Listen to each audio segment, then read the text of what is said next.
आपका हार्ट कैसे बीट करता है, आपका हाथ कैसे मूव करता है और एक छोटी से सीड से एक पूरा प्लांट कैसे बन जाता है।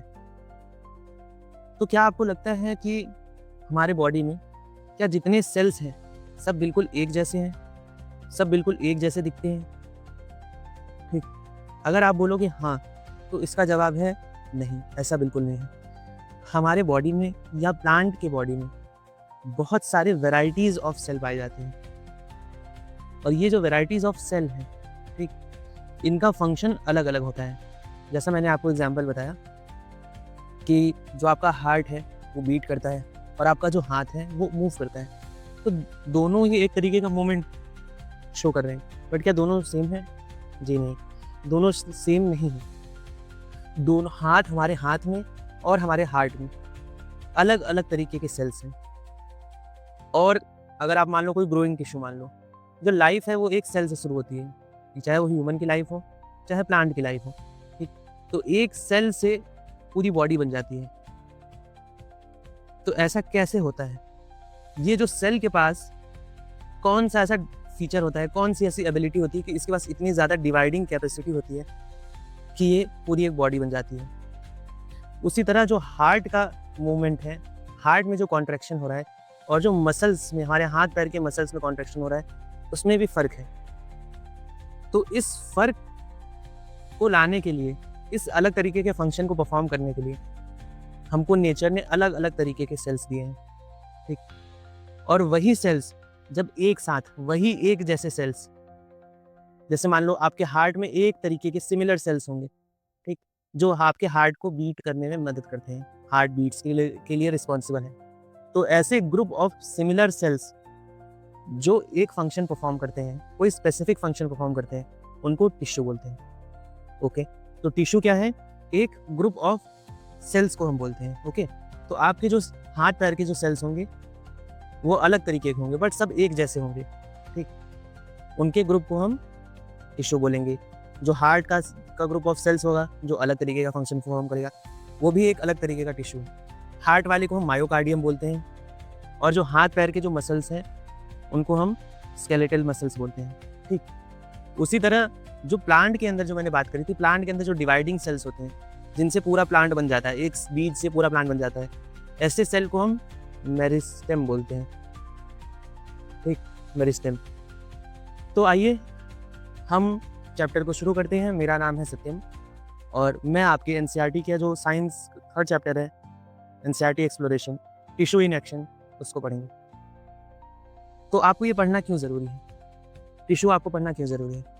टिश्यू पढ़ना इसलिए ज़रूरी है, देखिए साइंस की जो स्टडी होती है, साइंस कोई भी साइंस हो, चाहे फिजिक्स हो, केमिस्ट्री हो, बायोलॉजी हो, सब बहुत सिस्टमैटिक होता है, ठीक? अगर आपको पूरी दुनिया में जितने लिविंग ऑर्गेनिज्म हैं, सबको पढ़ने के लिए बोल दिया जाए, तो आपको हज़ारों साल लग जाएंगे। तो हम क्या करते हैं, उन सारे ऑर्गेनिजम्स में जो चीज़ें कॉमन होती हैं, उनको ग्रुप करके पढ़ते हैं। तो इस दुनिया में जितने भी ऑर्गेनिजम्स हैं, सब सेल से मिलके बने हुए हैं, ठीक? और उन्हीं सेल्स के ग्रुप को हम क्या बोलते हैं? टिश्यू बोलते हैं, ठीक? तो हमने सेल के बारे में पढ़ लिया है, मैंने वीडियो उसके ऊपर बना दिए हैं, अगर आप मेरे चैनल पे आप उसको भी देख सकते हैं। तो अब हमारी बारी है टिश्यू। तो बहुत सारे ऐसे लिविंग ऑर्गेनिजम्स हैं जो टिश्यू से मिलके बने हुए हैं और ये टिश्यू किससे मिलके बना हुआ है? सेल से मिलके बना हुआ है। तो इस चैप्टर में हम टिश्यूज़ के बारे में पढ़ेंगे। आपके अभी एग्ज़ाम पॉइंट ऑफ व्यू से या फिर फ्यूचर के लिए कितना इंपॉर्टेंट है, मैं बता रहा हूँ। आप बायोलॉजी में जितने भी चैप्टर पढ़ोगे, सबका फाउंडेशन क्या है? टिश्यू और सेल। आपको टिश्यू और सेल के बारे में अच्छी जानकारी होना चाहिए, तभी आप बायोलॉजी को अच्छे से समझ सकते हैं। अगर आप फ्यूचर में डॉक्टर बनना चाहते हो, नीट क्रैक करना चाहते हो, ठीक? या फिर अपने स्कूल में अच्छे मार्क्स लाना चाहते हो, तो भी आपके लिए ये चैप्टर बहुत ही ज़्यादा ज़रूरी है। ये आपके 10th का फाउंडेशन बनाएगा, 11th-12th का फाउंडेशन है टिश्यू चैप्टर। सो इसलिए इसको पढ़ना बहुत ही ज़्यादा ज़रूरी है। तो चलिए टिश्यू को हम समझते हैं थोड़ी गहराई में। उसके लिए हम एक एग्जाम्पल से समझते हैं। मान लो आप कोई स्कूल बना रहे हो, ठीक? और स्कूल के लिए आपने एम्प्लॉयज़ रखना चाहते हो। जितने एम्प्लॉयज़ आए, आप वहाँ पर सब प्रिंसिपल बनना चाहते हैं। कि क्या स्कूल में जितनी स्टाफ है, अगर सब प्रिंसिपल बन जाए, तो क्या स्कूल फंक्शन कर पाएगा? बिल्कुल नहीं। आपको स्कूल चलाने के लिए प्रिंसिपल चाहिए होता है, सिक्योरिटी गार्ड चाहिए होते हैं, टीचर चाहिए होता है और क्लीनिंग स्टाफ चाहिए होता है, ठीक? और स्कूल के एडमिनिस्ट्रेशन को चलाने के लिए बहुत सारी जॉब्स होती हैं, वो स्टाफ चाहिए होते हैं। बस ड्राइवर चाहिए होते हैं, ठीक। तो एक स्कूल को फंक्शन करने के लिए बहुत सारे मेंबर्स की ज़रूरत है। उसी तरह हमारे बॉडी इनको चलाने के लिए बहुत सारे अलग अलग ऑर्गन्स हैं, ठीक, अलग अलग ऑर्गन सिस्टम्स हैं। तो हर एक ऑर्गन में अलग अलग टाइप के टिश्यूज़ पाए जाते हैं, ठीक, और वो अलग अलग तरीके के सेल से मिलकर बने होते हैं, सिमिलर सेल से मिलकर टिश्यूज़ बने होते हैं। तो जितनी हम कॉम्प्लेक्सिटी की तरफ बढ़ेंगे, वहाँ पे आप देखोगे कि ऐसा डिवीजन ऑफ लेबर बढ़ता जा रहा है, ठीक है। तो उसी तरह जो मैंने आपको एग्जांपल दिया है स्कूल वाला, हमारे बॉडी को फंक्शन करने के लिए भी एक डिवीजन ऑफ लेबर की ज़रूरत पड़ रही है, ठीक। किसी एक आदमी को आप प्रिंसिपल बनाओगे, टीचर्स बहुत सारे रखोगे, ठीक, गार्ड्स रखोगे, सपोर्टिंग स्टाफ्स रखोगे। अगर सब मिलके अपना अपना काम अच्छे से करें, ठीक, तो एक सबके लिए एक फिक्स वर्क होगा करने के लिए, सब अपना अपना स्पेसिफिक रोल प्ले करेंगे। उसी तरह अगर हमारी बॉडी में जितने ऑर्गन्स हैं, सबके रोल को डिवाइड कर दिया जाए कि डाइजेशन, हमारा जो डाइजेस्टिव सिस्टम है जिसमें स्टमक आता है, ठीक, आपका स्मॉल इंटेस्टाइन, लार्ज इंटेस्टाइन, ये सब आते हैं, ठीक। तो अगर हम स्पेसिफिक रोल डिवाइड कर दें ऑर्गन्स के लिए, ठीक, तो बॉडी अच्छे से फंक्शन कर पाएगी। जैसे मान लो आप फ्यूचर में पढ़ोगे कार्डियोवैस्कुलर सिस्टम, इसमें आपके हार्ट आता है, आर्टरीज आती है, वेन्स आते हैं और कैपिलरीज आती हैं, ठीक। तो बॉडी में ब्लड को अच्छे से फंक्शन पहुंचाने के लिए, हर एक अंग के को तक ऑक्सीजन पहुंचाने के लिए, ब्लड पहुंचाने के लिए, न्यूट्रिशन पहुंचाने के लिए, अगर आपके पास ये कार्डियोवैस्कुलर सिस्टम ना हो, जो स्पेसिफिक फंक्शन ना करता हो, ये ब्लड पहुंचाने वाला, न्यूट्रिशन पहुंचाने वाला, तो आपकी बॉडी जो इतनी कॉम्प्लेक्स है, इतनी एडवांस है, वो इतनी एडवांस बन ही नहीं पाएगी। तो उसी तरह हमारी बॉडी भी के अलग अलग ऑर्गन कोई स्पेसिफिक फंक्शन परफॉर्म करते हैं। What exactly is a tissue? अब आपके एनसीईआरटी के हिसाब से टिश्यू क्या है? Tissue is a group of similar cells working together to perform a specific function. ये आपकी एनसीईआरटी के हिसाब से डेफिनेशन है, इसको याद कर लो आप। देखो यहाँ पे सिमिलर सेल्स लिखा है, सेम सेल्स नहीं लिखा है, ठीक। जो सेल्स होते हैं वो एक जैसे होते हैं, मतलब उसमें भी थोड़े बहुत फर्क हो सकता है, बट ऑलमोस्ट एक जैसे होते हैं। तो आप एग्जाम में यहाँ सेम वर्ड का यूज मत करना, सिमिलर वर्ड का यूज करना। अगर एमसीक्यू में भी आता है तो आप सिमिलर वर्ड को टिक करना। ये जो टिश्यू होता है वो ग्रुप ऑफ सिमिलर सेल्स से मिलकर बना होता है, जो एक साथ फंक्शन करते हैं, ठीक, जो एक साथ काम करके किसी स्पेसिफिक फंक्शन को परफॉर्म करते हैं। जैसे मान लो आप डाइजेस्टिव सिस्टम मान लो, ठीक, उसमें स्टमक है, स्टमक के अंदर जो सेल्स हैं वो एक तरीके के होंगे, एक जैसे होंगे, जिनका काम जो एक साथ मिलके हमारे फूड को डाइजेस्ट करते हैं, ठीक। एग्जांपल देखो, जैसे मूवमेंट है, आपको एक जगह से दूसरी जगह जाना है, तो आपके जो मसल सेल्स हैं वो कॉन्ट्रैक्ट करेंगे आपके हाथ और पैर को मोड़ने के लिए, फ्लेक्शन के लिए, एक्सटेंशन के लिए, मूवमेंट के लिए। आपके जब मसल कॉन्ट्रैक्ट और रिलैक्स होते हैं तभी आपकी बॉडी मूव कर पाती है। तो ये जो काम होता है ये मसल्स का होता है। मसल्स भी एक तरीके के हमारी बॉडी में टिश्यू है। मैसेजिंग के लिए बॉडी में मैसेज पहुंचाने वाले जो सेल्स होते हैं वो नर्व सेल्स होते हैं, ठीक। ग्रुप ऑफ नर्व सेल्स मिलके नर्व बनाते हैं, ठीक। तो जो नर्व हो गया वो आपका एक टिश्यू हो गया, ठीक, जिसका फंक्शन है बॉडी से एक जगह से दूसरी जगह तक सिग्नल पहुंचाना, ठीक। प्रोटेक्शन के लिए जो स्किन के सेल्स होते हैं, ठीक, वो बहुत सारे मल्टीपल लेयर्स में होते हैं, ठीक। ऊपर वाली जो लेयर होती है वो डेड होती है, वो शेड होती रहती है। तो अगर भी कोई भी इन्फेक्शन आपकी बॉडी तक जाना है तो एक स्किन एक बैरियर की तरह काम करता है, ठीक। स्किन एक बैरियर की तरह काम करता है और बॉडी के इन्फेक्शन से बचाता है, ठीक है। और कोई चोट लगती है तो इंटरनल ऑर्गन को डैमेज होने से बचाता है स्किन आपका, ठीक। तो स्किन भी एक तरीके के सिमिलर सेल से मिलकर बनी हुई है, जो जिसका फंक्शन क्या है, प्रोटेक्शन करना। और स्किन लगातार और क्या काम है, ग्रोथ करना। ग्रोथ करके ऊपर वाली लेयर शेड होती है। आप यहाँ पे जो लेयर डेड है, अगर उस पर कुछ स्क्रैच पड़ेगा, कुछ निशान पड़ेगा तो ये तो हट जाएगा, इसको नीचे वाली सेल रिप्लेस कर देंगी और आपकी स्किन हमेशा कंटिन्यूअस एज इट इज़ बनी रहेगी, ठीक। ब्लड सेल्स, ब्लड अच्छे एग्जाम में आ सकता है कि हमारे बॉडी में कौन सा ऐसा टिश्यू है जो लिक्विड स्टेट में है, तो वो है ब्लड, ठीक। ब्लड भी एक तरीके का टिश्यू है, बट बाकी सब क्या सॉलिड में है। ब्लड जो होता है वो लिक्विड होता है, फ्लोइंग स्टेट में होता है। ये क्या होता है, ऑक्सीजन और न्यूट्रिशन को पूरे बॉडी में फैलाता है, ठीक। ओके, लेवल ऑफ ऑर्गेनाइजेशन, जब ये क्या है इसके बारे में मैंने आपको बता दिया। जो नेचर है हमारा, उसने हमको बहुत अच्छे से ऑर्गेनाइज करके रखा है, ठीक। लाइफ जो होती है सिर्फ एक लेवल पे एग्जिस्ट नहीं करता। लाइफ जो होता है वो बनता है स्टेप बाय स्टेप, ठीक। जैसे इसका क्या मतलब है, जैसे मान लो सेल है, हमारे लाइफ जो लाइफ हमारा पॉसिबल है, ठीक, किस वजह से पॉसिबल है? क्यों? क्योंकि हमारी बॉडी में सेल है, ठीक। इन सेल से मिलकर क्या बना है हमारा? टिश्यू बना है, टिश्यू बना है। टिश्यू से मिलकर क्या बना है? ऑर्गन बना है। ऑर्गन से मिलकर क्या बना है? ऑर्गन सिस्टम बना है। और ऑर्गन सिस्टम से मिलके हमारी पूरी बॉडी बनी है। तो अगर ये लेवल्स ना हो, अगर सेल ना हो तो क्या टिश्यू बन पाएगा? नहीं बन पाएगा। टिश्यू ना हो तो क्या ऑर्गन बन पाएगा? नहीं हो पाएगा। अगर ऑर्गन ना हो तो ऑर्गन सिस्टम नहीं बनेगा। अगर ऑर्गन सिस्टम ना हो तो हमारी बॉडी जिस कंडीशन में है वो नहीं होगी और लाइफ पॉसिबल नहीं हो पाएगा, ठीक।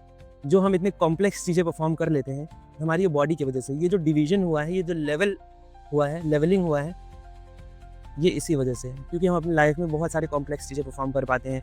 सोचना, समझना, भागना, खाने को अच्छी तरह से डाइजेस्ट करना, ऑक्सीजन का रेस्पायरेशन करना, किडनी से एक्सक्रीशन करना, ये बहुत सारी, जब हम जितने एडवांस लाइफ की तरफ बढ़ते हैं, एनिमल्स की तरफ बढ़ते हैं, एनिमल्स में भी जब हम ह्यूमन तक पहुँचते हैं, तो ये सब चीज़ें बहुत एडवांस हो जाती हैं। हमारी बॉडी बहुत एफिशिएंटली ये सब काम कर पाती है। क्यों?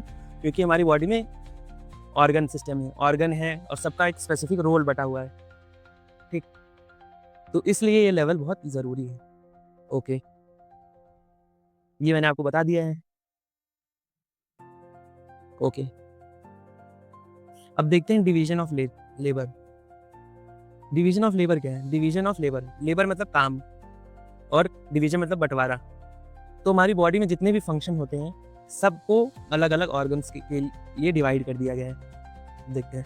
Then every cell tried to do everything, nothing was done at well. मान लो अगर आपकी बॉडी में सारे सेल एक जैसे हैं तो सारे सेल को सब कुछ परफॉर्म करना पड़ेगा। सारे सेल को डाइजेशन परफॉर्म करना पड़ेगा, रेस्पिरेशन, एक्सक्रीशन, मूवमेंट, और हम कुछ भी अचीव नहीं कर पाएंगे, ठीक।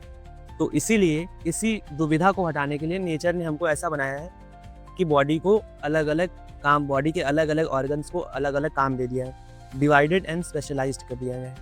एग्जाम में लिख देना। इससे क्या होता है कि एफिशिएंसी बहुत बढ़ जाती है। अगर मान लो जैसे मैंने आपको स्कूल वाला एग्जाम्पल दिया, अगर आपने किसी को कोई काम डिवाइड नहीं किया, किसी को प्रिंसिपल नहीं बनाया, प्रिंसिपल क्या करता है? स्कूल को चलाता है, ठीक। बोला कि सारे लोग प्रिंसिपल हैं, तो क्या स्कूल चल पाएगा? नहीं। अगर कोई पढ़ाने वाला ही नहीं हुआ, टीचर ही नहीं हुआ, तो प्रिंसिपल किसको मैनेज करेगा? किसी को नहीं कर पाएगा। तो इसीलिए आप एक आदमी को प्रिंसिपल बनाते हो जो टीचर्स पे नज़र रखता है, टीचर स्कूल में पढ़ाता है, ठीक। जो बस ड्राइवर होता है बच्चों को घर ले आता है, घर से ले आता है, ठीक। जो प्यून होता है वो बेल बजाता है। तो आपने हर एक आदमी को अलग अलग काम दे दिया। उसी तरह हमारे बॉडी में जितने ऑर्गन्स होते हैं सबका एक अलग अलग काम है, और वो ऑर्गन्स एक तरीके के टिश्यू से मिलके बने होते हैं और वो टिश्यूज सेल से मिलके बने होते हैं। अल्टीमेटली जो काम करता है वो सेल ही काम करता है, ठीक। तो उस ऑर्गन में अलग तरीके के सेल होंगे जो एक काम करेंगे। जैसे हमारे डाइजेस्टिव सिस्टम में, स्टमक में ऐसे सेल्स होंगे जो HCl सेक्रेट करेंगे, एंजाइम सेक्रेट करेंगे जो खाने को डाइजेस्ट करेगा। अब ये वाले सेल जो हैं आपके हाथ में नहीं पाए जाएंगे, आपके हार्ट में नहीं पाए जाएंगे, आपके किडनी में नहीं पाए जाएंगे। ये सिर्फ आपकी डाइजेस्टिव सिस्टम, स्टमक में ऐसे सेल पाए जाएंगे जो HCl सेक्रेट करेंगे, जिनका एक स्पेसिफिक काम है, और एंजाइम पेप्सिन वगैरह सेक्रेट करेंगे। आगे बढ़ोगे आप, जो खाने को डाइजेस्ट करने में काम आते हैं। अब जो हाथ में आपके सेल हैं, जो मसल सेल्स हैं, वो कहीं और नहीं पाया, आपके हार्ट में नहीं पाया जाएगा, किडनी में नहीं पाया जाएगा। जो किडनी का एक अलग टाइप का सेल है वो कहीं और नहीं पाया जाएगा, सिर्फ किडनी में पाया जाएगा। तो इसीलिए हमारी बॉडी ने, भगवान ने, नेचर ने जो सेल्स को अलग अलग क्लस्टर्स में इकट्ठा कर दिया है और उनको बोल दिया है कि इन सेल्स का या इन टिश्यूज़ का ये स्पेसिफिक फंक्शन है जो सिर्फ एक काम करेंगे, ठीक। और जिससे पूरा जब काम बढ़ जाएगा तो सिस्टम अच्छे से फंक्शन कर पाएगा और बॉडी, जो ऑर्गेनिज्म है, बहुत केपेबल हो जाएगा, बहुत एफिशिएंट हो जाएगा। और इसीलिए जो कॉम्प्लेक्सिटी है वो पॉसिबल हो जाएगी। कॉम्प्लेक्सिटी का क्या मतलब है? जैसे मान लो फूड का डाइजेशन हम भी करते हैं, बैक्टीरिया भी डाइजेशन करता है, बट बैक्टीरिया एक सिंगल सेल ऑर्गेनिज्म है, उसके फूड का डाइजेशन होता है लाइसोसोम में, ठीक। लाइसोसोम जो होता है वो खाने को इतने अच्छे से डाइजेस्ट नहीं करता, वो उसको छोटे छोटे टुकड़ों में ब्रेक कर देता है और सेल अपने अकॉर्डिंग ले लेता है जहाँ भी उस चीज़ की ज़रूरत होती है। तो जैसे मान लो कोई अमीनो एसिड सेल मेम्ब्रेन के सिंथेसिस में लग रहा है, कुछ आपके फॉस्फेट और भी जो मटेरियल DNA बनाने में लग रहा है, तो लाइसोसोम, बाहर से कोई ऑर्गेनिज्म आया, ठीक, सेल इसको इनगल्फ कर लेता है, लाइसोसोम के अंदर ले जाता है, लाइसोसोम डाइजेस्ट करके छोटे छोटे टुकड़ों में तोड़ देता है।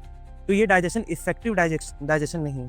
बट हमारी बॉडी, ह्यूमन बॉडी बहुत कॉम्प्लेक्स है, ठीक, ये डाइजेशन को बहुत एफिशिएंटली करती है, बहुत एफिशिएंटली करती है। जो भी आप खाना खाते हो वो उसको अमीनो एसिड में ब्रेक करेगी, कार्बोहाइड्रेट्स में ब्रेक करेगी, ठीक, और आपकी लिपिड्स या फैट्स में ब्रेक करती है। उसको डिवाइड करके फिर ये बॉडी में एब्जॉर्ब हो जाते हैं।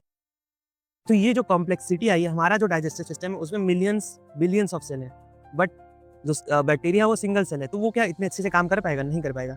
बट एक बिलियंस ऑफ सेल्स मिलके अगर एक डाइजेशन का ही रोल प्ले करें तो कितने अच्छे से कर पाएंगे। तो यहाँ पर देखिए हमारा डाइजेस्टिव सिस्टम कॉम्प्लेक्स भी है और इसी कॉम्प्लेक्सिटी की वजह से वो इतने अच्छे से एफिशिएंटली अच्छा परफॉर्म कर पाता है। और इसी कॉम्प्लेक्सिटी की वजह से हम सोच सकते हैं, हमारा जो ब्रेन है वो थिंक कर सकता है, दो चीज़ों के बीच में रिलेशन बता सकता है, हमारे लिए क्या अच्छा है क्या बुरा है डिसाइड कर सकता है। ठीक, इसी कॉम्प्लेक्सिटी से हम मूव कर सकते हैं, ग्रो कर सकते हैं, चीज़ों के लिए रिस्पॉन्ड कर सकते हैं, जो एक सिंगल सेल के लिए इम्पॉसिबल है। ओके, आई होप आपको यहाँ तक समझ में आ गया होगा। अब प्लांट वर्सेस एनिमल सेल देखते हैं और इन दोनों में क्या डिफरेंस है वो मेरे समझने की कोशिश करेंगे।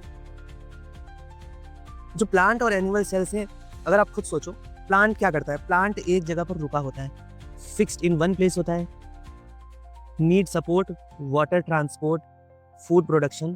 ठीक, जब प्लांट होता है एक जगह पे फिक्स होता है तो उसको क्या चाहिए? उसको सपोर्ट चाहिए कि उसके जो टिश्यूज हों ऐसे हों जो उसको सपोर्ट कर सके, जो उसको स्ट्रांग बना सके, जो उसको एक जगह खड़ा रहने में मदद कर पाए।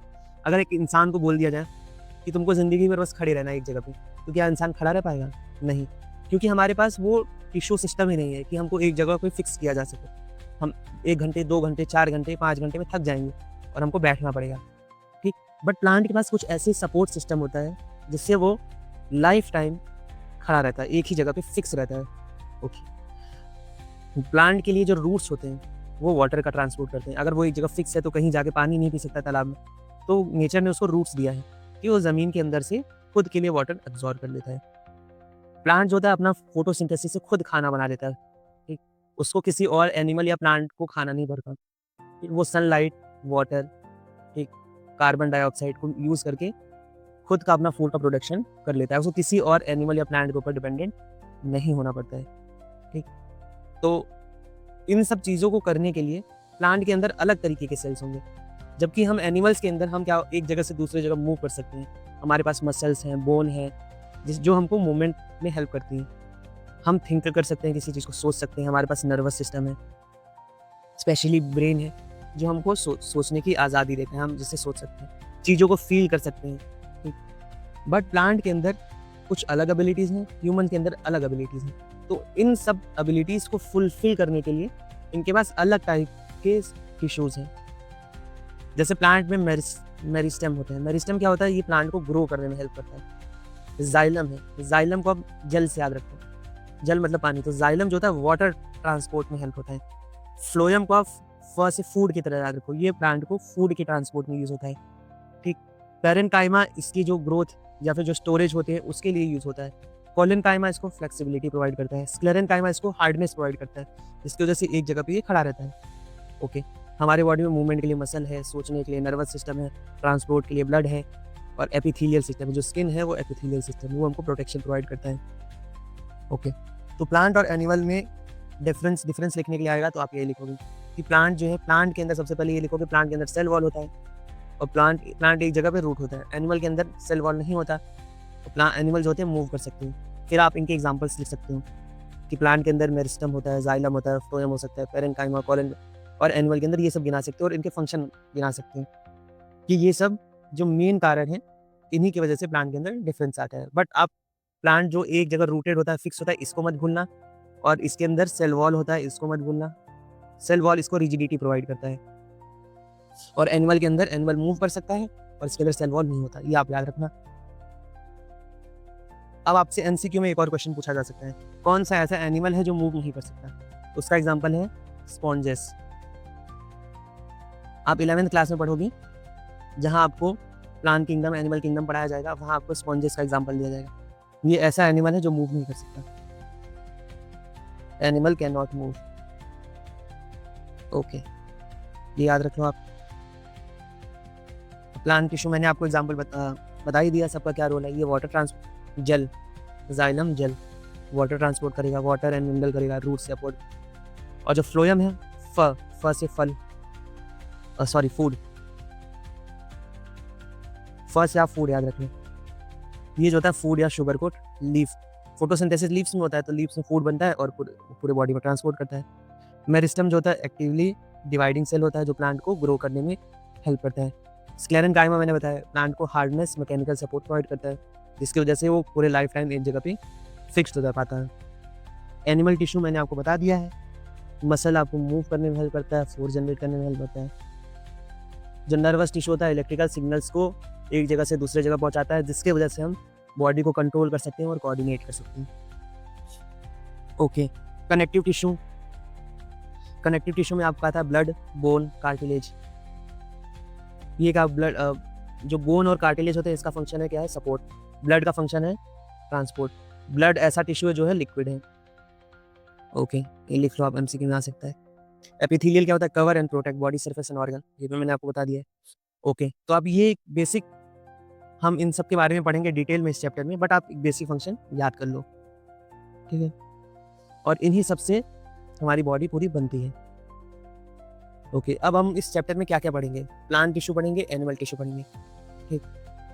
प्लांट टिश्यू में मेरिस्टेमेटिक टिश्यू पढ़ेंगे, परमानेंट टिश्यू पढ़ेंगे। एनिमल में epithelial tissue, connective tissue, muscular nervous system सब पढ़ेंगे। और लास्ट में मस्कुलोस्केलेटल सिस्टम पढ़ेंगे, जहां हम बोन और जॉइंट्स के बारे में पढ़ेंगे। अगर आप, मैंने आपको इतना बता दिया, अगर आपके बॉडी में मसल ना हो, मसल टिश्यू ना हो, तो आप क्या नहीं कर पाओगे। और प्लांट में अगर जाइलम ना हो तो प्लांट क्या नहीं कर पाएगा। आप कमेंट करिए इसका आंसर कि मसल का रोल क्या है और जाइलम का क्या रोल है। और अगर ये नहीं होगा तो प्लांट क्या नहीं कर पाएगा, और एनिमल और मसल्स ना हो तो एनिमल क्या नहीं कर पाएगा। ओके, तो इस चैप्टर में बस आपको जो क्वेश्चन पूछे जा सकते हैं एग्जाम में, प्लांट टिश्यू और एनिमल टिश्यू का डिफरेंस पूछा जा सकता है। मैंने आपको बता दिया, प्लांट एक जगह फिक्स होता है, प्लांट के अंदर सेल वॉल होता है, ठीक। एनिमल जो होता है मूव कर सकता है और एनिमल के अंदर सेल वॉल नहीं हो सकता, नहीं होता। और प्लांट के आप टिश्यूज गिना देना कि मेरिस्टम, और एनिमल के टिश्यूज गिना देना जो अलग अलग टाइप्स के। ओके, और क्या पूछ सकता है, डिवीजन ऑफ लेबर पूछ सकता है। डिवीजन ऑफ लेबर मैंने आपको बहुत अच्छे से बताया कि जैसे जैसे कॉम्प्लेक्सिटी बढ़ती है वैसे वैसे बॉडी में डिवीजन ऑफ लेबर बढ़ जाता है। जो बहुत सिंपल ऑर्गेनिज्म है बैक्टीरिया, वो कम कॉम्प्लेक्स है, तो उसमें एक ही सेल सारा काम कर लेता है। बट जैसे जैसे बॉडी कॉम्प्लेक्स हो जाती है वो एफिशिएंसी बढ़ती जाती है। कॉम्प्लेक्स मतलब स्पेशलाइजेशन, जैसे जैसे बढ़ता है एफिशिएंसी बढ़ती जाती है और डिवीजन ऑफ लेबर होता जाता है। ओके, और क्या पूछा जा सकता है आपसे, टिश्यू का डेफिनेशन पूछा जा सकता है। बस ये इंट्रोडक्शन था, तो इसमें इतना ही इंपॉर्टेंट है। आई होप आपको ये वीडियो समझ में आया होगा। अगर आपको कोई डाउट हो आप कमेंट कर सकते हैं, और मेरे वीडियो को अपने दोस्तों के साथ, आपके बैचमेट, क्लासमेट्स के साथ ज़रूर शेयर करें। और नेक्स्ट पार्ट के लिए मुझे सब्सक्राइब करें और लाइक करें वीडियो को। Thank you very much for watching my video. और अगर आपको नोट्स चाहिए, ये जो पीपीटी मैंने बनाया है, अगर आपको ये पीपीटी चाहिए तो आप डिस्क्रिप्शन से इसको डाउनलोड कर सकते हैं। Thank you very much.